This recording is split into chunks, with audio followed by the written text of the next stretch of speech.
chose, c'était au camp Samori. Moi, j'ai été appelé, je rentrais de Bofa, quand, Les appels nocturnes. quand j'ai été appelé par le colonel, Sadiba. non pas Sadiba, le colonel Samba. pour être invité le lundi à 14h à au camp Samori. J'ai dit, mais colonel, au camp Samori, nous, on n'est pas très confortable. Il dit, mais c'est vous qui demandez à... Et le CNRD est basé au camp Samori. Vous étiez là-bas. En train de réclamer les choses, vous le dites de vos Militants, vos vous sympathisants. criez devant les micros pour dire à un agent. Le CNRD, comment? Vous comprenez?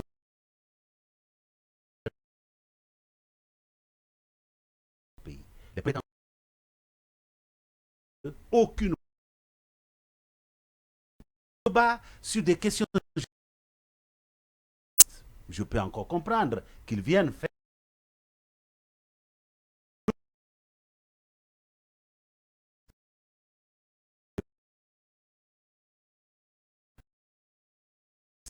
ça.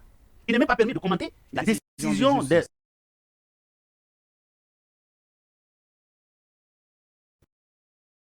devant les...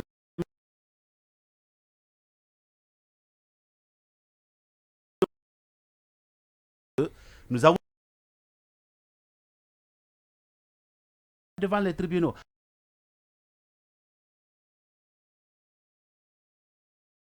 La Oui.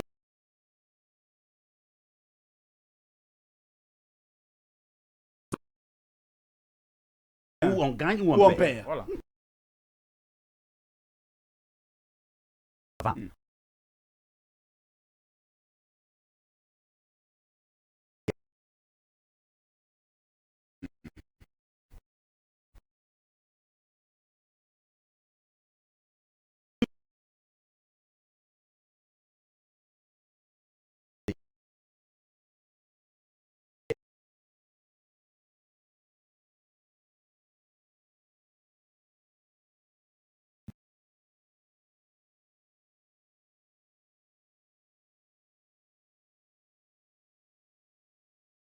Les tribunaux.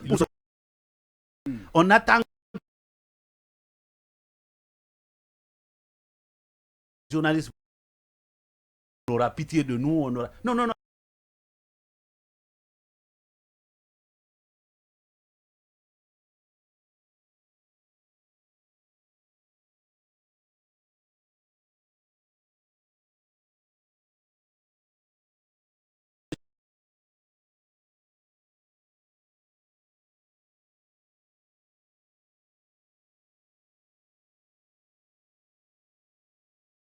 D'un de nos militants, nous avons une chose été à travers toute la procédure. Constat de la maison de notre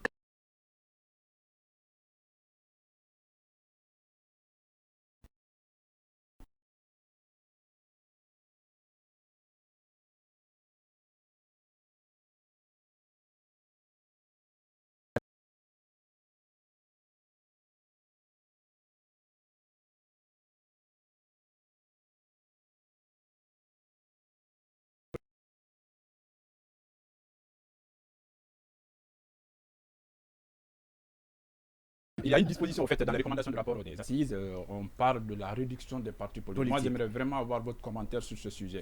Deuxième élément, c'est plus personnel, mais c'est affectif. Vous et Baouri, je vous surnomme affectueusement comme Jean Valjean. Le personnage de Victor Hugo, Les Misérables. Hein. Jean Valjean, par rapport à vos idées, par rapport à vos visions, que je pense un peu décalé par rapport à la culture politique, par rapport au comportement. Est-ce que vous me donnez raison? Est-ce que vous souffrez dans un contexte politique candidé? D'abord, il faut préciser que Baouri et Faya Milimono sont aujourd'hui les plus anciens sur l'échiquier politique guinéen. Ah oui. Nous nous sommes toujours battus pour les valeurs, même si par moments les gens disent non, ils veulent aller à la soupe parce qu'ils pensent qu'aller au gouvernement, c'est aller à la soupe. Alors, quelque part, il y a effectivement des gens, plusieurs personnes me l'ont dit, ils m'ont dit, tu es incompris. C'est vrai, je suis incompris parce que quand je dis, par exemple, aux anciens premiers ministres, avant même que cela n'arrive aujourd'hui, je leur ai dit, si, parce que beaucoup disaient déjà que là où se trouvait ces loups, c'était pas chose. C'était un domaine de l'État. Un domaine de l'État. Les gens parlaient de Sidia, qu'il était dans une maison, c'était avant un orchestre qui était là-bas. J'ai dit, si cela a été possible, dans les pays sérieux, un jour, on peut vous enlever de là. Je me rappelle avoir eu ces conversations-là. J'ai vécu aux États-Unis. Vous comprenez?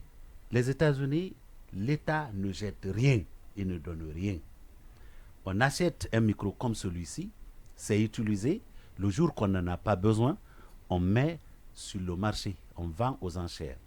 Mais si moi je travaille dans cette unité qui doit vendre aux enchères ce micro, il y a ma femme, même si elle a l'intention de soumissionner, parce que moi je suis un des employés de cette unité, je ne peux pas soumissionner. Ni mes enfants, ni mes, en tout cas des parents proches. En Guinée, eh bien, nous trouvons des situations où un ministre peut dire on vend ceci qui appartient à l'État et il soumissionne le premier. Est-ce que cela donne le même droit à l'ensemble d'avoir accès à ce bien? Donc il y a beaucoup de choses qui ont été faites dans ce pays qui ont besoin de rupture. C'est pourquoi il y a beaucoup de nos compatriotes qui ne nous comprennent pas parce que tellement qu'on n'a jamais vécu ça, tellement qu'on s'est enfoncé dans les contre-valeurs, on en a trouvé un confort là-dedans. Au point que on veut la justice, mais on ne veut pas que ça nous touche, ou que ça touche à un oncle. Vous comprenez? Maintenant, votre première question. Vous demandiez... votre commentaire sur la limitation des... Sur la limitation, je crois que à la dernière chose, en dernière instance, on comprendra que ce n'est pas par décret qu'on va le faire. Bipartisme dont beaucoup de Guinéens rêvent, ça n'existe presque nulle part. Les États-Unis, il y a beaucoup de partis politiques, il y a 2 dominants. Hein? Dans beaucoup de pays où on voit 2 formations dominantes, ce ne sont pas les seules formations qui existent. Mais quelle est la situation que nous vivons dans notre pays? La situation que nous vivons dans notre pays, c'est qu'il n'y a même pas un fichier propre des partis politiques. Il y a des partis politiques qui ont disparu à la naissance de l'UPR, par exemple, qui sont encore aujourd'hui des partis politiques. Or, quand il y a dissolution d'un parti politique à la faveur de la naissance d'un autre parti, il est interdit que quelqu'un utilise même le sigle de ce parti pour se réclamer parti politique demain. Mais regardez un peu. Il y a un véritable qu'il faille faire. Si on le fait, vous trouverez que le nombre de partis va drastiquement diminuer. Maintenant, on va regarder, n'est-ce pas, le fonctionnement de ces partis politiques. Il y a quand même ce qui fait d'un parti politique un parti politique. Le fait d'avoir des représentants un peu partout à travers le pays, le fait d'avoir un compte bancaire, le fait d'avoir ceci, le fait de tenir régulièrement les réunions, d'avoir des PV, tout ça, c'est vérifiable. C'est des faits. Et je crois que si on procède à tout cela, on trouvera peut-être que nous avons 2 dizaines de partis véritablement existants. Ça peut être, dans un premier temps, ce qu'on peut faire. Mais ça sera difficile, en tout cas, je ne vois pas ce article 1er, les partis politiques sont dissous.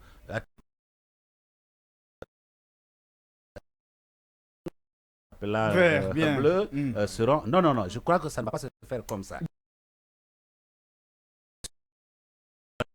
Bien, allez-y. Docteur, vous connaissez ça très bien, vous êtes très attaché au principe.